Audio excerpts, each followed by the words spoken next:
សូមអនុមោទនាស្ដាប់ការអានសុតន្តបិដកធម្មបទ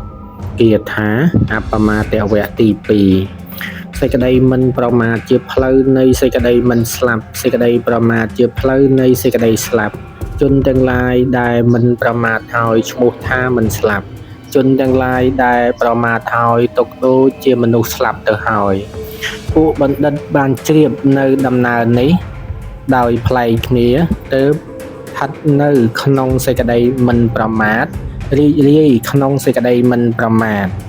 បណ្ឌិតទាំងនោះជាអ្នកត្រេកអរក្នុងធម៌ជាគោចរ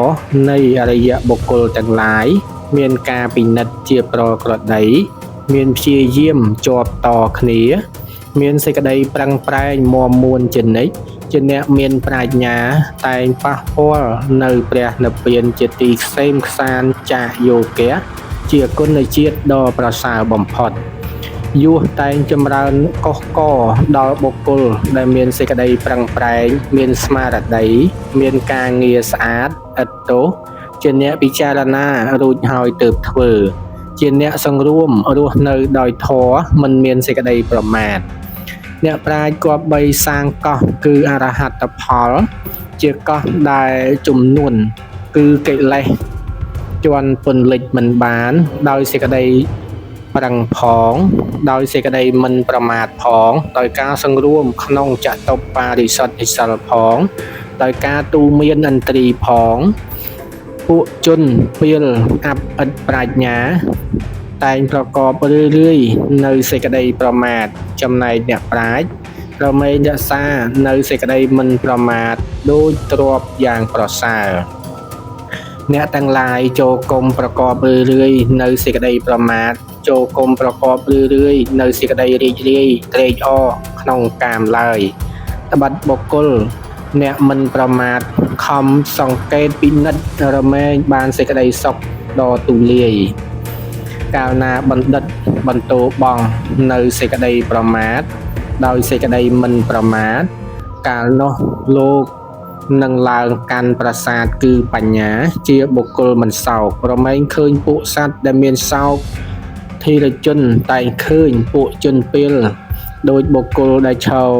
លើកំពូលភ្នំហើយក្រឡេកមើលពួកជនដែលស្ថិតនៅលើផែនដីដូច្នោះឯងបណ្ឌិតមានប្រាជ្ញាមុះមុតកាលពួកបុគ្គលកំពុងប្រមាទលោកមិនប្រមាទកាលពួកបុគ្គលកំពុងដេកលក់លោកភ្ញាក់រលឹកច្រើនលោករមែងលះបង់ចោលនៅបុគ្គលបែបនោះដោយសេះលឿនដែលទៅចោលនៅសេះមានកម្លាំងទុនទាបដូច្នោះឯងមគ្គមាននុប